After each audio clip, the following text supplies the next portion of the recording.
দেশ বিদেশের বাছাই করা খবর নিয়ে সর্বদাই সত্য সন্ধানী এই নিউজ ভারত।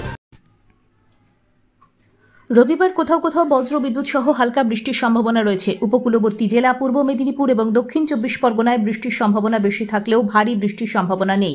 সোম, মঙ্গল, বুধ বিক্ষিপ্ত বৃষ্টি হলেও বৃহস্পতিবার বৃষ্টি বাড়তে পারে দক্ষিণবঙ্গের বহু এলাকায়। হালকা থেকে মাঝারি বৃষ্টি হতে পারে কলকাতা, হাওড়া, হুগলি, উত্তর 24 পরগনা, দক্ষিণ 24 পরগনা, পূর্ব মেদিনীপুর, পশ্চিম মেদিনীপুর, ঝাড়গ্রাম, পুরুলিয়া, বাঁকুড়া, পূর্ব বর্ধমান, পশ্চিম বর্ধমান, বীরভূম, মুর্শিদাবাদ এবং নদিয়ায়। নিম্নচাপ আপাতত ওড়িশা ও উত্তর অন্ধ্রপ্রদেশের মাঝামাঝি গোপালপুরে অবস্থিত। মোটের উপর বিক্ষিপ্তভাবে হালকা বৃষ্টির সম্ভাবনা রয়েছে কলকাতায়। আজ কলকাতার আকাশ আংশিক মেঘলা। আজ কলকাতা ও তার পার্শ্ববর্তী অঞ্চলে দিনের সর্বোচ্চ তাপমাত্রা 32 ডিগ্রি সেলসিয়াস, সর্বনিম্ন 27 ডিগ্রি সেলসিয়াস, অনুভূত তাপমাত্রা 39 ডিগ্রি সেলসিয়াস। বাতাসে আপেক্ষিক আর্দ্রতার পরিমাণ 76%।